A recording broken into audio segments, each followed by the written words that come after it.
Hi. ആഹാരം പോലെ തന്നെ പ്രാധാന്യം നമ്മുടെ വ്യായാമത്തിനും ഉണ്ടെന്ന് മനസ്സിലാക്കുക.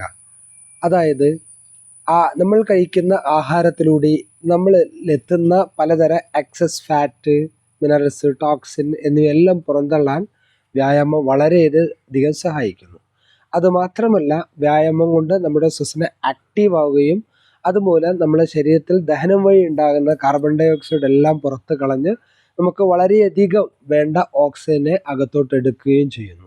നമ്മുടെ പേശികൾക്ക് ബലം നൽകുന്നു, നാഡീ ഞരമ്പുകൾക്ക് കൂടുതൽ അയവ് ലഭിക്കുന്നു, അതുപോലെ തന്നെ ജോയിൻസിൽ അക്യുമുലേറ്റ് ചെയ്യുന്ന ടോക്സിൻസ് ഒക്കെ ഡിസ്ചാർജ് ചെയ്യാൻ സഹായിക്കുന്നു. ഇങ്ങനെ നിരവധി ഗുണങ്ങൾ എന്തിനുണ്ട്? വ്യായാമത്തിനുണ്ട്. വ്യായാമം ചെയ്യാതിരുന്നാൽ ആഹാരത്തിലൂടെ എത്തുന്ന ടോക്സിന് എക്സസ് ആയിട്ടുള്ള ഫാറ്റുകളും മിനറൽസും ഒക്കെ പുറത്തു പോകാതെ അത് ശരീരത്തിൽ കെട്ടിക്കിടന്ന് അത് രോഗകാരണമായി തിരിയുന്നു. അതുകൊണ്ട് സ്ഥിരമായിട്ടുള്ള വ്യായാമം, സ്ഥിരമായി ആഹാരം കഴിക്കുന്ന പോലെ തന്നെ സ്ഥിരമായി വ്യായാമം ചെയ്യാനും ശ്രമിക്കുക. Okay, thank you.